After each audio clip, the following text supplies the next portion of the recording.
सत श्री अकाल जी। वाहिगुरू जी का खालसा वाहिगुरू जी की फतेह। अज दी गलबात जिहड़ी कुछ पॉलिसीज़ नूं लैके आपां गलबात करांगे जिहड़ी बड़ी जरूरी आ, क्योंकि अज साडे जथेबंदियां दी जिहड़ी लीडरशिप आ या साडे आगू आ किसान आगू उन्हां दी सरकार नाल मीटिंग होई। सरकार नाल अज दी मीटिंग च संगत नूं बड़ियां आसां सी, क्योंकि जिवें सानूं साडे आगूआं ने पिछली मीटिंग च दस्सिया भी सरकार दा रवैया वो बड़ा चंगा रहा ते सरकार साडियां गल्लां मनदी आ ते हो सकदा अगली मीटिंग च कोई हल निकलिया होवे। सो असीं बड़े आसवंद सी भी इस मीटिंग च कोई हल निकलूगा, पर एक बारी फिर मीटिंग बेसिट्टा रही।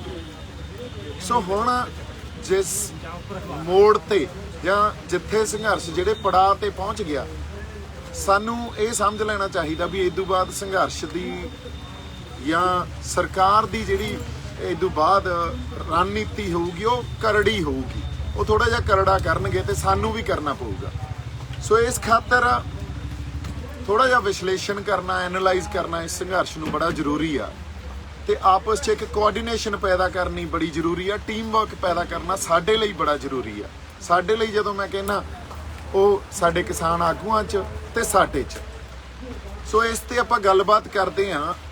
सब तो पहला सानू इस संघर्ष दा जिहड़ा मूल खांसा की आ ते इहदा दायरा किड्डा क वड्डा, ये गल समझनी चाहिदी आ।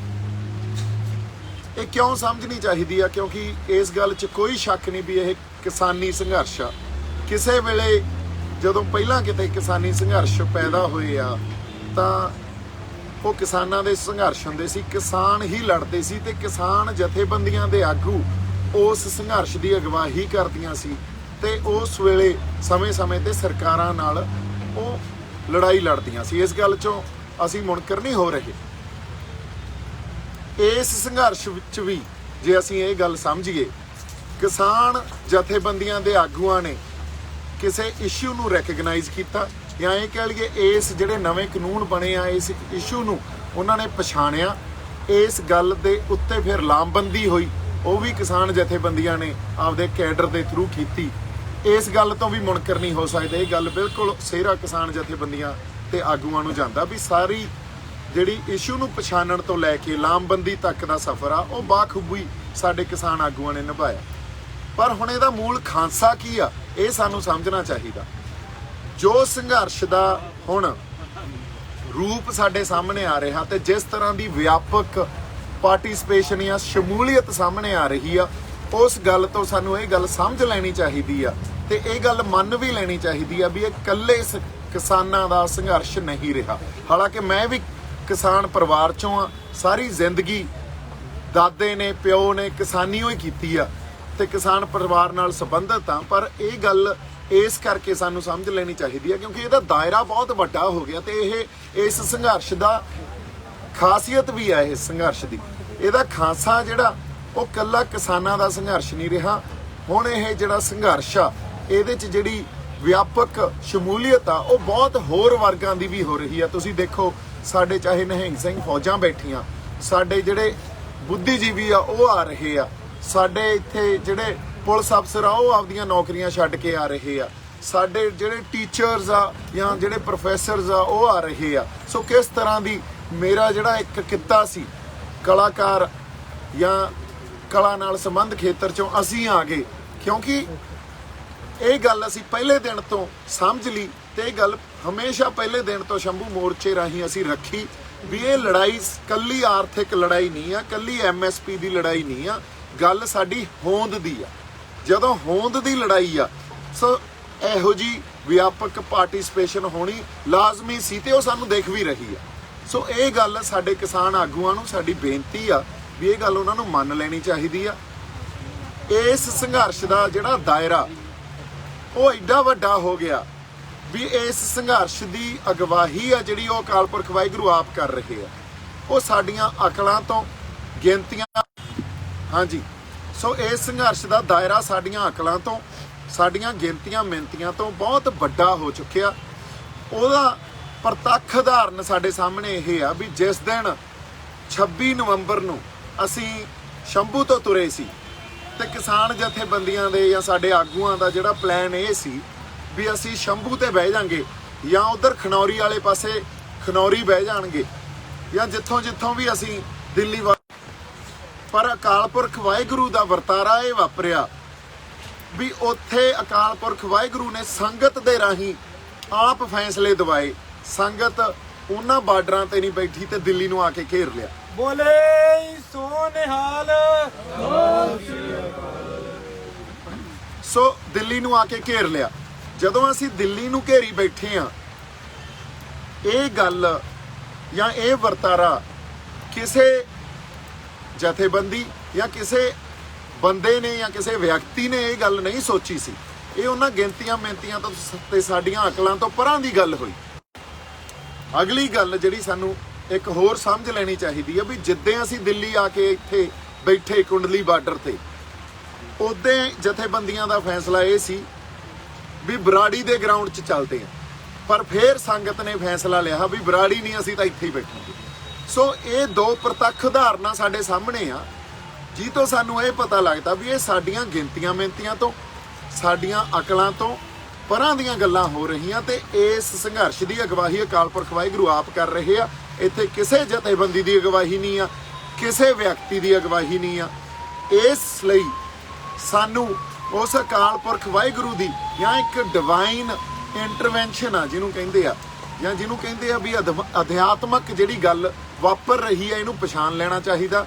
ਸੋ ਉਸ ਗੱਲ ਨੂੰ ਪਛਾਣ ਕੇ ਇਹ ਗੱਲ ਮੰਨ ਲੈਣੀ ਚਾਹੀਦੀ ਆ ਵੀ ਅਕਾਲ ਪੁਰਖ ਵਾਹਿਗੁਰੂ ਜੋ ਕਰ ਰਿਹਾ ਉਹ ਉਹਦੀ ਰਜ਼ਾ 'ਚ ਹੋ ਰਿਹਾ ਤੇ ਸੰਗਤ ਰੂਪੀ ਫੈਸਲੇ ਦੇ ਰਾਹੀਂ ਹੋ ਰਿਹਾ। ਤੁਸੀਂ ਇਹ ਦੇਖੋ, ਇਹ ਗੱਲ ਬੜੀ ਬਾਕਮਾਲ ਆ ਵੀ ਸੰਗਤ ਦੇ ਫੈਸਲੇ, ਸੰਗਤ ਕਿਤੇ ਕੋਈ ਜਗ੍ਹਾ ਨਹੀਂ ਮਿਥੀ ਹੋਈ ਉਹਨਾਂ ਨੇ ਵੀ ਕਿਤੇ ਬੈਠ ਕੇ ਜਗ੍ਹਾ ਮਿਥੀ ਆ ਤੇ ਸੰਗਤ ਉੱਥੋਂ ਫੈਸਲੇ ਲੈ ਰਹੀ ਆ।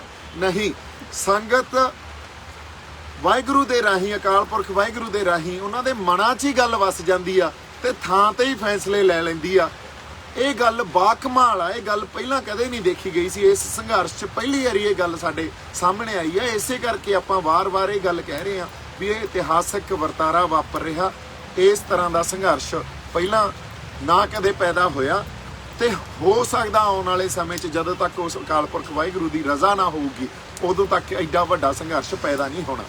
ਸੋ ਇਸ ਸੰਘਰਸ਼ ਦਾ ਮੂਲ ਖਾਂਸਾ ਤੇ ਇਸ ਸੰਘਰਸ਼ ਦਾ ਦਾਇਰਾ ਇਹ ਸਾਨੂੰ ਸਮਝ ਲੈਣਾ ਚਾਹੀਦਾ ਕਿ ਇਹ ਸੰਘਰਸ਼ ਸੰਗਤ ਦਾ, ਇਹ ਸੰਘਰਸ਼ ਲੋਕਾਂ ਦਾ, ਇੱਥੇ ਕਿਸੇ ਜਥੇਬੰਦੀ ਜਾਂ ਕਿਸੇ ਵਿਅਕਤੀ ਦਾ ਗਲਬਾ ਨਹੀਂ ਆ ਇਸ ਸੰਘਰਸ਼ ਤੇ ਜੇ ਲੋਕਾਂ ਦਾ ਸੰਘਰਸ਼ ਆ ਫਿਰ ਲੋਕਾਂ ਦੀ ਜਾਂ ਲੋਕਾਂ ਦੇ ਜਿਹੜੇ ਨੁਮਾਇੰਦੇ ਆ ਉਹਨਾਂ ਦਾ ਸਾਨੂੰ ਰਿਪਰੈਜ਼ੈਂਟੇਸ਼ਨ ਲੈ ਲੈਣੀ ਚਾਹੀਦੀ ਆ।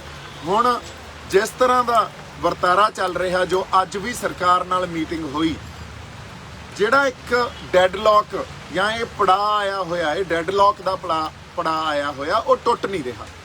1 ਮਹੀਨਾ ਜਾਂ ਉਦੋਂ ਜ਼ਿਆਦਾ ਦਿਨ ਹੋ ਗਏ ਸਾਨੂੰ ਇੱਥੇ, 1 ਮਹੀਨਾ 4, 5, 6 ਦਿਨ ਹੋ ਗਏ ਹੋਣੇ ਆ ਬੈਠਿਆਂ ਨੂੰ ਤੇ ਡੈਡਲੌਕ ਟੁੱਟ ਨਹੀਂ ਰਿਹਾ। ਅਸੀਂ ਹਜੇ ਵੀ ਜਾਬਤੇ 'ਚ, ਅਸੀਂ ਚੜ੍ਹਦੀ ਕਲਾ 'ਚ ਤੇ ਸਾਡਾ ਏਕਾ ਵੀ ਬਰਕਰਾਰ ਆ। ਵਾਰ-ਵਾਰ ਆਪਾਂ ਇਹ ਗੱਲ ਕਹਿ ਰਹੇ ਹਾਂ ਵੀ ਕਿਸਾਨ ਮਜ਼ਦੂਰ ਏਕਤਾ ਜਿਹੜੀ ਜਿੰਦਾਬਾਦ। ਸੋ ਏਕਤਾ ਜਿਹੜਾ ਲਫ਼ਜ਼ ਆ, ਇਹ ਜਿਹੜਾ ਸਾਨੂੰ ਸਮਝ ਲੈਣਾ ਚਾਹੀਦਾ ਵੀ ਸਾਨੂੰ ਸਾਡੀ ਏਕਤਾ ਤਾਂ ਹੀ ਅਸੀਂ ਦਿਖਾ ਪਾਵਾਂਗੇ ਜੇ ਕੱਲਾ ਉਹ ਨਾਰਿਆਂ 'ਚ ਨਾ ਹੋਵੇ, ਜੋ ਪ੍ਰੈਕਟਿਸ 'ਚ ਵੀ ਜਾਂ ਸਾਰਾ ਡਿਸਕੋਰਸ ਜੋ ਚੱਲ ਰਿਹਾ ਉੱਥੇ ਵੀ ਸਾਨੂੰ ਦਿਖੇ। ਹੁਣ ਡਿਸਕੋਰਸ ਕੀ ਚੱਲ ਰਿਹਾ ਅੱਜ, ਜਿਹੜਾ ਡੈਡਲੌਕ ਕ੍ਰੀਏਟ ਹੋਇਆ ਉਸ ਡੈਡਲੌਕ ਨੂੰ ਤੋੜਨ ਦੇ ਲਈ ਜਾਂ ਸਾਡੀ ਰਣਨੀਤੀ ਘੜਨ ਲਈ ਸਾਡੇ ਕੋਲੇ ਕੁਝ ਆਈਡੀਆਜ਼ ਆ। ਥੋੜਾ ਜਿਹਾ ਇੱਧਰ ਨੂੰ ਘੁਮਾਓ ਜੀ। ਹਾਂਜੀ, ਸਾਡੇ ਕੋਲੇ ਕੁਝ ਆਈਡੀਆਜ਼ ਆ। ਉਹ ਆਈਡੀਆਜ਼ ਅਸੀਂ ਤੁਹਾਡੇ ਨਾਲ ਬੈਠ ਕੇ, ਖਾਸ ਤੌਰ ਤੇ ਕਿਸਾਨ ਜਥੇਬੰਦੀਆਂ ਦੀ ਲੀਡਰਸ਼ਿਪ ਨਾਲ ਬੈਠ ਕੇ ਡਿਸਕਸ ਕਰਨਾ ਚਾਹੁੰਦੇ ਆ, ਕਿਉਂਕਿ ਇਹ ਕੋਈ ਬਹੁਤ ਚੰਗੀ ਜਾਂ ਸੋਹਣੀ ਗੱਲ ਨਹੀਂ ਹੁੰਦੀ ਵੀ ਅਸੀਂ ਤੁਹਾਡੇ ਰੂਬਰੂ ਸੋਸ਼ਲ ਮੀਡੀਆ ਰਾਹੀਂ ਹੋਈਏ, ਹੋਰ ਸਾਡੇ ਕੋਲੇ ਕੋਈ ਰਾਹ ਨਾ ਹੋਵੇ ਤੇ ਤੁਸੀਂ ਸੋਸ਼ਲ ਮੀਡੀਆ ਰਾਹੀਂ ਅਟੈਕ ਕਰਨ ਲੱਗ ਜਾਓ ਤੇ ਆਈਡੀਆਜ਼ ਨੂੰ ਜਨਰੇਟ ਹੀ ਨਾ ਹੋਣ ਦਿਓ ਤੇ ਵਾਰ-ਵਾਰ ਇਹ ਗੱਲ ਪਰਸਨਲ ਅਟੈਕ ਰਾਹੀਂ ਕਹਿਣ ਲੱਗ ਜਾਓ ਵੀ ਇਹ ਤਾਂ RSS ਆ, ਇਹ ਤਾਂ ਏਜੰਸੀਆਂ ਦੇ ਬੰਦੇ ਆ, ਇਹ ਤਾਂ ਦੋ ਫਾੜ ਕਰ ਰਹੇ ਆ ਸੰਘਰਸ਼ ਨੂੰ। ਸੋ ਮੇਰੀ ਇੱਕ ਹੱਥ ਜੋੜ ਕੇ ਬੇਨਤੀ ਆ ਸਾਡੇ ਆਗੂਆਂ ਨੂੰ, ਤੁਹਾਡੀ ਅਗਵਾਈ 'ਚ ਇਹ ਸੰਘਰਸ਼ ਲੜ ਰਹੇ ਆ, ਤੁਹਾਡੀ ਅਗਵਾਈ 'ਚ ਸੰਘਰਸ਼ ਲੜਾਂਗੇ, ਪਰ ਤੁਸੀਂ ਸਾਡੇ ਜਿਹੜੇ ਕੋਈ ਸਲਾਹਾਂ ਜਾਂ ਆਈਡੀਆਜ਼ ਆ ਉਹਨੂੰ ਲਓ। ਜੇ ਤੁਹਾਨੂੰ ਚੰਗੇ ਲੱਗੇ ਤਾਂ ਤੁਸੀਂ ਮੰਨ ਲਿਓ, ਜੇ ਨਹੀਂ ਚੰਗੇ ਲੱਗੇ ਤਾਂ ਨਾ ਮੰਨਿਓ। ਸੋ ਅਗਵਾਈ ਤਾਂ ਤੁਹਾਡੀ ਆ। ਸੋ ਇਸ ਲਈ ਅਗਲੀ ਗੱਲ ਜਿਹੜੀ ਮੈਂ ਕਰਨੀ ਚਾਹੁੰਦਾ ਸੀ ਵੀ ਸਟੇਜ ਤੋਂ ਬੋਲਣ ਵਾਸਤੇ ਮੈਂ ਜਾਂ ਸਾਡਾ ਕੋਈ ਵੀ ਬੰਦਾ ਇੱਥੇ ਨਹੀਂ ਆਇਆ। ਅਸੀਂ ਸਟੇਜਾਂ ਤੋਂ ਬੋਲਣ ਨਹੀਂ ਆਏ। ਤੁਸੀਂ ਜੇ ਕਹਿ ਰਹੇ ਹੋ ਵੀ ਸਟੇਜਾਂ ਤੋਂ ਤੁਸੀਂ ਨੇੜੇ ਤੇੜੇ ਵੀ ਨਾ ਆਇਓ, ਨਾ ਬੋਲਿਓ, ਸਿਰ ਮੱਥੇ, ਹਜੇ ਵੀ ਸਿਰ ਮੱਥੇ। ਅਸੀਂ ਇਹ ਕਹਿ ਰਹੇ ਹਾਂ ਵੀ ਸਟੇਜ ਤੋਂ ਆਪਾਂ ਨਹੀਂ ਬੋਲਾਂਗੇ, ਪਰ ਅਸੀਂ ਇਕੱਠੇ ਬਹਿ ਕੇ ਗੱਲਬਾਤ ਆਪਸ 'ਚ ਤਾਂ ਕਰ ਸਕਦੇ ਹਾਂ। ਜੇ ਸਰਕਾਰ ਜਿਹੜੀ ਅੱਜ ਸਾਡੀ ਦੁਸ਼ਮਣ ਆ, ਜੇ ਤੁਸੀਂ ਉਹਨਾਂ ਨਾਲ ਇੰਨੀਆਂ ਮੀਟਿੰਗਾਂ ਕਰ ਸਕਦੇ ਹੋ ਤਾਂ ਸਾਡਾ ਤਾਂ ਕੋਈ ਪਰਸਨਲ ਵੈਰ ਹੀ ਨਹੀਂ ਨਾ, ਸਾਡਾ ਤਾਂ ਕੁਝ ਨਹੀਂ ਵੰਡਿਆ, ਤੇ ਅਸੀਂ ਆਪਸ 'ਚ ਬੈਠ ਕੇ ਵੀ ਗੱਲਬਾਤ ਕਰ ਸਕਦੇ ਹਾਂ। ਕੀ ਪਤਾ ਜਿਹੜਾ ਇਸ ਡੈਡਲੌਕ ਨੂੰ ਤੋੜਨ ਦਾ ਹੱਲ, ਕਈ ਵਾਰੀ ਸਾਨੂੰ ਲੱਗਦਾ ਹੁੰਦਾ ਵੀ ਹੱਲ ਇੱਕੋ ਪਾਸੇ ਪਿਆ, ਕੀ ਪਤਾ ਉਹ ਦੂਜੇ ਪਾਸੇ ਹੱਲ ਪਿਆ ਹੋਵੇ ਤੇ ਉਹ ਹੱਲ ਸਾਨੂੰ ਦੇਖ ਹੀ ਨਹੀਂ ਰਿਹਾ ਹੋਵੇ, ਤੇ ਅਸੀਂ ਉਹ ਹੱਲ ਤੁਹਾਨੂੰ ਦਿਖਾਉਣ 'ਚ ਆਪਦੀ ਥੋੜੀ ਬਹੁਤ ਹੈਲਪ ਕਰ ਦਈਏ, ਥੋੜੀ ਬਹੁਤ ਸਹਾਇਤਾ ਕਰ ਦਈਏ। ਸੋ ਇਸ ਖਾਤਰ ਮੇਰੀ ਤੁਹਾਨੂੰ ਜਿਹੜੀ ਬੇਨਤੀ ਆ ਹੱਥ ਜੋੜ ਕੇ ਵੀ ਇੱਕ ਤਾਂ ਸਾਨੂੰ ਕੋਆਰਡੀਨੇਸ਼ਨ ਆਪਸ 'ਚ ਬਣਾਉਣੀ ਚਾਹੀਦੀ ਆ। ਇਹ ਸਾਡੇ ਸੰਘਰਸ਼ ਲਈ ਵੀ ਜ਼ਰੂਰੀ ਆ। ਜੇ ਅਸੀਂ ਕੋਆਰਡੀਨੇਸ਼ਨ ਆਪਸ 'ਚ ਨਹੀਂ ਬਣਾ ਕੇ ਚੱਲਾਂਗੇ ਤਾਂ ਸਰਕਾਰਾਂ ਤਾਂ ਇਹ ਚਾਹੁੰਦੀਆਂ ਫਿਰ। ਔਰ ਜੇ ਕਿਤੇ ਜੇ ਸਾਡੇ ਵਖਰੇਵੇਂ ਵੀ ਸੀ, ਦੇਖੋ ਵਖਰੇਵੇਂ ਜਿਹੜੇ ਸੀ ਉਹ ਸਿਧਾਂਤਕ ਸੀ ਜਾਂ ਉਹ ਸੰਘਰਸ਼ ਦੇ ਪੈਂਤੜਿਆਂ ਨੂੰ, ਰਣਨੀਤੀ ਨੂੰ ਲੈ ਕੇ ਸੀ। ਵਖਰੇਵੇਂ ਕੋਈ ਪਰਸਨਲ ਵਖਰੇਵੇਂ ਥੋੜੀ ਆ ਆਪਣੇ। ਸੋ ਜੇ ਸਿਧਾਂਤਕ ਵਖਰੇਵਿਆਂ ਤੇ ਅਸੀਂ ਇੱਕ ਦੂਜੇ ਦੇ ਖਿਲਾਫ ਪੋਜੀਸ਼ਨ ਲੈ ਲਾਂਗੇ, ਇਹ ਤਾਂ ਪੋਲੀਟੀਕਲ ਪਾਰਟੀਆਂ ਕਰਦੀਆਂ ਹੁੰਦੀਆਂ ਵੀ ਜਿਹੜਾ ਸਾਡੇ ਖਿਲਾਫ ਸਿਧਾਂਤਕ ਤੌਰ ਤੇ ਪੋਜੀਸ਼ਨ ਲੈ ਜੇ ਉਹਨੂੰ ਤੁਸੀਂ ਹੁਣ ਪਰਸਨਲ ਅਟੈਕ ਕਰਨਾ ਸ਼ੁਰੂ ਕਰ ਦਿਓ। ਸੋ ਪਰਸਨਲ ਅਟੈਕ ਅੱਜ ਤੱਕ ਮੈਂ ਆਪਦੇ ਕਿਸੇ ਗੱਲ 'ਚ ਜਾਂ ਸਾਡੇ ਕਿਸੇ ਬੰਦੇ ਨੇ ਜਥੇਬੰਦੀਆਂ ਦੇ ਆਗੂਆਂ ਤੇ ਕੋਈ ਪਰਸਨਲ ਅਟੈਕ ਨਹੀਂ ਕੀਤਾ। ਹਮੇਸ਼ਾ ਹੀ ਇਹ ਗੱਲ ਲੈ ਕੇ ਗਏ ਆ ਵੀ ਜਥੇਬੰਦੀਆਂ ਦੇ ਆਗੂ ਸਤਿਕਾਰਯੋਗ ਆ। ਉਹਨਾਂ ਨੇ ਜਿਹੜੀਆਂ ਲੜਾਈਆਂ 40-50 ਸਾਲਾਂ 'ਚ ਲੜੀਆਂ, ਉਹ ਲੜਾਈਆਂ ਦੀ ਵੀ ਅਸੀਂ ਕਦਰ ਕਰਦੇ ਆ, ਉਸ ਲੜਾਈਆਂ ਨੂੰ ਵੀ ਅਸੀਂ ਮੰਨਦੇ ਆ। ਪਰ ਜਿਸ ਤਰ੍ਹਾਂ ਦਾ ਸੰਘਰਸ਼ ਹੁਣ ਇਹ ਪੈਦਾ ਹੋ ਗਿਆ ਜਾਂ ਜਿਸ ਤਰ੍ਹਾਂ ਦਾ ਵਰਤਾਰਾ ਚੱਲ ਰਿਹਾ, ਉੱਥੇ ਕਈ ਵਾਰੀ ਪੁਰਾਣੇ ਪੈਂਤੜੇ ਜਾਂ ਪੁਰਾਣੀਆਂ ਜਿਹੜੀਆਂ ਰਣਨੀਤੀਆਂ ਉਹ ਨਹੀਂ ਕੰਮ ਆਉਂਦੀਆਂ। ਸਾਨੂੰ ਨਵੇਂ ਪੈਂਤਰੇ ਤੇ ਨਵੀਂ ਰਣਨੀਤੀ ਘੜਨੀ ਪੈਂਦੀ ਆ, ਸਮੇਂ ਦੇ ਅਨੁਸਾਰ ਰਣਨੀਤੀ ਬਦਲਣੀ ਪੈਂਦੀ ਆ। ਇਸ ਖਾਤਰ ਮੇਰੀ ਬੇਨਤੀ ਆ ਵੀ ਅਸੀਂ ਆਪਸ 'ਚ ਕੋਆਰਡੀਨੇਸ਼ਨ ਬਣਾਈਏ। ਤੁਸੀਂ ਸਾਡੀ ਰਿਪਰੈਜ਼ੈਂਟੇਸ਼ਨ ਵੀ ਲਓ, ਅਸੀਂ ਤੁਹਾਨੂੰ ਸਲਾਹਾਂ ਦਈਏ, ਤੇ ਅਸੀਂ ਆਪਸ 'ਚ ਜਦੋਂ ਮਿਲ ਕੇ ਬੈਠਾਂਗੇ, ਮੈਂ ਇੱਕ ਵਾਰੀ ਫੇਰ ਕਹਿੰਦਾ, ਜੇ ਤੁਹਾਡੇ ਮੇਰੇ ਨਾਲ ਚਲੋ ਇੱਕ ਪਰਸਨਲ ਗੱਲ ਆਪਾਂ ਸ਼ੇਅਰ ਕਰ ਲੈਂਦੇ ਆ। ਤੀਜੇ ਚੌਥੇ ਦਿਨ ਸੰਘਰਸ਼ ਦੇ ਮੈਂ ਰਾਤ ਨੂੰ ਮੁੰਡਿਆਂ ਨੂੰ, ਸਾਡੇ ਯੂਥ ਨੂੰ ਮਿਲਦਾ, ਸਟੇਜ ਦੇ ਆਸ-ਪਾਸ ਫਿਰ ਰਿਹਾ ਸੀ, ਤਾਂ ਉੱਥੇ ਜਿਹੜੇ ਮਨਜੀਤ ਰਾਏ ਆ ਜਿਨ੍ਹਾਂ ਨੇ ਕਾਫੀ ਕੁਝ ਬੋਲਿਆ ਮੇਰੇ ਖਿਲਾਫ, ਕਾਫੀ ਕੁਝ ਬੋਲਿਆ ਜਾਂ ਹੋਰ ਵੀ ਬੜਾ ਕੁਝ ਬੋਲਿਆ ਸਾਰੇ ਬੰਦਿਆਂ ਦੇ ਖਿਲਾਫ, ਉਹਨਾਂ ਨੇ ਮੈਨੂੰ ਬੁਲਾ ਲਿਆ। 2-3 ਸਾਡੇ ਕਿਸਾਨ ਜਥੇਬੰਦੀਆਂ ਦੇ ਆਗੂ ਸੀਗੇ ਤੇ ਉਹ ਕਹਿੰਦੇ ਜੀ ਤੁਹਾਡੇ ਨਾਲ ਗੱਲ ਕਰਨੀ ਆ। ਮੈਂ ਕਿਹਾ ਪਲੀਜ਼ ਕਰੋ ਜੀ। ਕਹਿੰਦੇ ਆਪਾਂ ਮਿਲ ਕੇ ਬੈਠਾਂਗੇ ਤੇ ਆਪਾਂ ਗੱਲਬਾਤ ਕਰਾਂਗੇ, ਪਰ ਸਾਡਾ ਗੁੱਸਾ ਇਹ ਆ ਵੀ ਤੁਸੀਂ ਸਾਨੂੰ ਜਿਹੜੀਆਂ ਗੱਲਾਂ ਕਹੀਆਂ ਵੀ ਪ੍ਰੀਤੀ ਭੋਜ ਕਰਕੇ ਆਉਣੇ ਹੋ ਅਸੀਂ ਸਰਕਾਰ ਨਾਲ, ਤੁਸੀਂ ਇਹ ਗੱਲ ਕਹੀ ਤੇ ਇਹ ਸਾਡੇ ਦਿਲਾਂ ਨੂੰ ਲੱਗ ਗਈ। ਮੈਂ ਉਹਨਾਂ ਨੂੰ ਕਿਹਾ ਜੀ ਇਹ ਗੱਲ ਜਿਹੜੀ ਸੀ ਨਾ, ਇਹ ਸਿੰਬੋਲਿਕ ਗੱਲ ਸੀ। ਪ੍ਰੀਤੀ ਭੋਜ ਕਈ ਵਾਰੀ ਜਦੋਂ ਅਸੀਂ ਸੰਘਰਸ਼ ਜਾਂ ਲੜਾਈ ਲੜਦੇ ਆ ਉਦੋਂ ਸਿੰਬੋਲਿਕ ਗੱਲਾਂ ਦਾ ਵੀ ਧਿਆਨ ਰੱਖਣਾ ਪੈਂਦਾ ਹੁੰਦਾ। ਇਹ ਸਿੰਬੋਲਿਕ ਗੱਲ ਸੀ, ਉਹਨਾਂ ਪੈਂਤੜਿਆਂ ਦਾ ਵੀ ਧਿਆਨ ਰੱਖਣਾ ਪੈਂਦਾ ਹੁੰਦਾ। ਪਰ ਜੇ ਤੁਹਾਡਾ ਦਿਲ ਦੁਖਿਆ ਮੇਰੀ ਕਿਸੇ ਗੱਲ ਤੋਂ, ਤਾਂ ਮੈਂ ਸਾਰੇ ਜਥੇਬੰਦੀਆਂ ਦੇ ਆਗੂਆਂ ਤੋਂ ਮਾਫੀ ਮੰਗਦਾ। ਇਸ ਗੱਲ 'ਚ ਆਪਾਂ ਕੋਈ ਹੰਕਾਰ ਜਾਂ ਇਨਸਿਕਿਉਰਿਟੀ ਲੈ ਕੇ ਥੋੜੀ ਚੱਲ ਰਹੇ ਆ। ਸੋ ਕੋਈ ਸਿੱਖ ਜਾਂ ਗੁਰੂ ਨਾਨਕ ਸਾਹਿਬ ਤੋਂ ਜਿਹੜਾ ਜਜ਼ਬਾ ਲੈ ਕੇ ਆਪਾਂ ਤੁਰੇ ਆ, ਉੱਥੇ ਕੋਈ ਹੰਕਾਰ ਤੇ ਇਨਸਿਕਿਉਰਿਟੀ ਨਹੀਂ ਆ, ਕੋਈ ਈਗੋ ਨਹੀਂ ਆ, ਤੇ ਅਸੀਂ ਮਾਫੀ ਮੰਗਦੇ ਆ ਜੇ ਤੁਹਾਡਾ ਦਿਲ ਦਿਖਾਇਆ ਤਾਂ। ਉਹ ਕਹਿੰਦੇ ਠੀਕ ਆ, ਕੋਈ ਗੱਲ ਨਹੀਂ, ਫਿਰ ਅਸੀਂ ਦੱਸਾਂਗੇ। ਉਸ ਤੋਂ ਬਾਅਦ ਮੇਰੇ ਨਾਲ ਕੋਈ ਰਾਬਤਾ ਨਹੀਂ ਬਣਾਇਆ। ਦੂਜੇ ਤੀਜੇ ਦਿਨ ਇਨਫੈਕਟ ਮਤਾ ਪਾਤਾ ਵੀ ਦੀਪ ਸਿੱਧੂ ਨੂੰ ਸਟੇਜ ਦੇ ਆਸ-ਪਾਸ ਵੀ ਅਸੀਂ ਫਟਕਣ ਨਹੀਂ ਦੇਵਾਂਗੇ। ਮੈਂ ਕਿਹਾ ਇਹ ਵੀ ਸਿਰ ਮੱਥੇ ਜੀ। ਸੋ ਗੱਲ ਇਹ ਆ ਵੀ ਸਾਨੂੰ ਹੁਣ ਕਿਸੇ ਤਰ੍ਹਾਂ ਦਾ ਹੰਕਾਰ, ਕਿਸੇ ਤਰ੍ਹਾਂ ਦੀ ਇਨਸਿਕਿਉਰਿਟੀ ਨਹੀਂ ਹੋਣੀ ਚਾਹੀਦੀ। ਹੰਕਾਰ ਸਾਨੂੰ ਆਪਦੀਆਂ ਪੋਜੀਸ਼ਨਾਂ ਦਾ ਹੁੰਦਾ। ਜਦੋਂ ਅਸੀਂ ਇਹ ਗੱਲ ਮੰਨ ਲਈਏ ਵੀ ਅਕਾਲ ਪੁਰਖ ਵਾਹਿਗੁਰੂ ਨੇ ਇਹ ਜਿਹੜਾ ਵਰਤਾਰਾ ਸਾਰਾ ਅਕਾਲ ਪੁਰਖ ਵਾਹਿਗੁਰੂ ਦੀ ਅਗਵਾਈ 'ਚ ਵਾਪਰ ਰਿਹਾ, ਤਾਂ ਫਿਰ ਸਾਨੂੰ ਕਿਸੇ ਤਰ੍ਹਾਂ ਦਾ ਹੰਕਾਰ ਨਹੀਂ ਆ। ਤੇ ਜੇ ਅਸੀਂ ਇਹ ਗੱਲ ਮੰਨ ਲਈਏ ਵੀ ਸਾਡੀ ਪੋਜੀਸ਼ਨ ਜਾਂ ਸਾਡੀ ਜਥੇਬੰਦਕ ਢਾਂਚੇ ਦਾ ਕਿੰਨਾ ਕੁ ਮਜ਼ਬੂਤ ਹੋਣਾ ਉਹ ਵੀ ਅਕਾਲ ਪੁਰਖ ਵਾਹਿਗੁਰੂ ਨੇ ਦੇਣਾ, ਕਿਉਂਕਿ ਦੇਖੋ ਅਕਾਲ ਪੁਰਖ ਵਾਹਿਗੁਰੂ ਵੱਡੀਆਂ ਵੱਡੀਆਂ ਪੋਜੀਸ਼ਨਾਂ ਦੇ ਦਿੰਦਾ ਹੁੰਦਾ ਤੇ ਮਿੰਟਾਂ 'ਚ ਹੀ ਉਹਨਾਂ ਪੋਜੀਸ਼ਨਾਂ ਨੂੰ ਖਿੱਚ ਲਿਜਾਂਦਾ। ਸੋ ਇਸ ਖਾਤਰ ਇੱਥੇ ਕ੍ਰੈਡਿਟ ਕਿਸੇ ਨੂੰ ਨਹੀਂ, ਸਾਨੂੰ ਇਹ ਕ੍ਰੈਡਿਟ ਵਾਰ 'ਚ ਨਹੀਂ ਪੈਣਾ ਚਾਹੀਦਾ ਵੀ ਸਾਰਾ ਸਿਹਰਾ ਸਾਡੇ ਸਿਰ ਤੇ ਬੰਨਿਆ ਜਾਵੇ, ਜਾਂ ਸਾਡੀ ਪੋਜੀਸ਼ਨ ਡਾਊਨ ਹੁੰਦੀ ਆ, ਜਾਂ ਇਹ ਗੱਲ ਵੀ ਸਾਡਾ ਜਥੇਬੰਦਕ ਢਾਂਚਾ ਕਮਜ਼ੋਰ ਹੁੰਦਾ ਜੇ ਦੂਜੇ ਬੰਦਿਆਂ ਨੂੰ ਅੱਗੇ ਲੈ ਕੇ ਆਉਣੇ ਆ ਜਾਂ ਉਹਨਾਂ ਨਾਲ ਗੱਲਬਾਤ ਕਰਦੇ ਆ। ਸਾਨੂੰ ਇਸ ਹਉਮੈ ਤੋਂ, ਸਾਨੂੰ ਐਰੋਗੈਂਸ ਤੋਂ, ਸਾਨੂੰ ਇਨਸਿਕਿਉਰਿਟੀ ਤੋਂ ਨਿਕਲਣਾ ਚਾਹੀਦਾ, ਸਾਨੂੰ ਤੰਗ ਨਜ਼ਰੀ ਚੋਂ ਵੀ ਨਿਕਲਣਾ ਚਾਹੀਦਾ। ਇਹ ਗੱਲ ਇਕੱਲੇ ਮੈਂ ਕਿਸਾਨ ਜਥੇਬੰਦੀਆਂ ਦੇ ਆਗੂ ਨਹੀਂ, ਮੈਂ ਆਪਦੇ ਆਪ ਨੂੰ ਵੀ ਕਹਿ ਰਿਹਾ ਇਹ ਗੱਲ। ਸੋ ਸਾਨੂੰ ਇੱਕ ਵਾਰੀ ਕੋਆਰਡੀਨੇਟ ਕਰਕੇ ਆਪਸ 'ਚ ਟੀਮ ਵਰਕ ਪੈਦਾ ਕਰਨਾ ਚਾਹੀਦਾ, ਉਸ ਟੀਮ ਵਰਕ ਦੇ ਰਾਹੀਂ ਗਾਂਹ ਵਧਣਾ ਚਾਹੀਦਾ ਤਾਂ ਕਿ ਇਹ ਡੈਡਲੌਕ ਟੁੱਟ ਸਕੇ, ਸਾਡੀ ਜਿੱਤ ਹੋਵੇ, ਸਾਡੇ ਜਿਹੜੇ ਸੰਘਰਸ਼ੀ ਬੰਦੇ ਆ ਉਹ ਇੱਥੋਂ ਜਿੱਤ ਕੇ ਜਾਣ, ਇੱਕ ਨਵਾਂ ਆਪਾਂ ਪੰਜਾਬ ਸਿਰਜੀਏ, ਨਵਾਂ ਸਮਾਜ ਸਿਰਜੀਏ, ਕਿਸਾਨਾਂ ਦੀ ਜਿੱਤ ਹੋਵੇ। ਉਸ ਅਕਾਲ ਪੁਰਖ ਵਾਹਿਗੁਰੂ ਦਾ ਅਸੀਂ ਸ਼ੁਕਰਾਨਾ ਕਰੀਏ ਜਿਨੇ ਸਾਨੂੰ ਜਗਾਇਆ, ਜਿਨੇ ਇਹ ਜਜ਼ਬਾ ਸਾਡੇ ਅੰਦਰ ਭਰਤਾ ਤੇ ਜਿਨੇ ਰਾਤੋਂ ਰਾਤ ਸਾਨੂੰ ਜ਼ੀਰੋ ਤੋਂ ਹੀਰੋ ਬਣਾਤਾ। ਸੋ ਇਸ ਡਿਵਾਈਨ ਇੰਟਰਵੈਂਸ਼ਨ ਨੂੰ ਸਾਨੂੰ ਸਮਝਣਾ ਚਾਹੀਦਾ, ਏਕਾ ਬਰਕਰਾਰ ਰੱਖੀਏ, ਉਸ ਏਕੇ ਨੂੰ ਇਕੱਲੇ ਨਾਰਿਆਂ 'ਚ ਨਹੀਂ ਸਾਡੇ ਡਿਸਕੋਰਸ 'ਚ ਵੀ ਦਿਖਾਈਏ। ਤੇ ਬਾਕੀ ਸਾਡੀ ਸੰਗਤ ਇੱਥੇ ਦੇਖੋ, ਅਸੀਂ ਸਾਡੀ ਬੇਬੇ ਦੀ ਰਸੋਈ 'ਚ ਬੈਠੇ ਆ, ਸਾਰੇ ਪ੍ਰਸ਼ਾਦਾ ਛਕ ਰਹੇ ਸੀ। ਇਨ ਬਿਟਵੀਨ ਸਾਡੀਆਂ ਮਾਤਾਵਾਂ ਬੈਠੀਆਂ ਤੇ ਇਨ ਬਿਟਵੀਨ ਇਹ ਗੱਲਾਂ ਜਿਹੜੀਆਂ ਇੱਥੇ ਅਸੀਂ ਕਰਦੇ ਰਹੇ ਆ, ਕਰਦੇ ਰਹਿੰਦੇ ਆ। ਸੰਗਤ ਵਾਰ ਵਾਲੇ ਗੱਲ ਲੈ ਕੇ ਆਉਂਦੀ ਆ ਵੀ ਸਾਡੀ ਜਿਹੜੀ ਗੱਲ ਆ ਉਹ ਕਿਸਾਨ ਜਥੇਬੰਦੀਆਂ ਦੇ ਆਗੂਆਂ ਤੱਕ ਪਹੁੰਚਣੀ ਚਾਹੀਦੀ ਆ, ਤੇ ਜਥੇਬੰਦੀਆਂ ਦੇ ਜਿਹੜੇ ਸਾਡੇ ਆਗੂ ਆ ਉਹ ਗੱਲ ਸੁਣੇ ਤਾਂ ਕਿ ਡਿਸਕਨੈਕਟ ਨਾ ਪੈਦਾ ਹੋਵੇ। ਔਰ ਵਾਰ-ਵਾਰ ਅਸੀਂ ਪਰਸਨਲ ਅਟੈਕਸ ਤੇ ਨਾ ਜਾਈਏ, ਮੇਰੇ ਖਿਆਲ 'ਚ ਇਹ ਕੋਈ ਬਾਹਲੀ ਵਧੀਆ ਗੱਲ ਨਹੀਂ ਹੁੰਦੀ।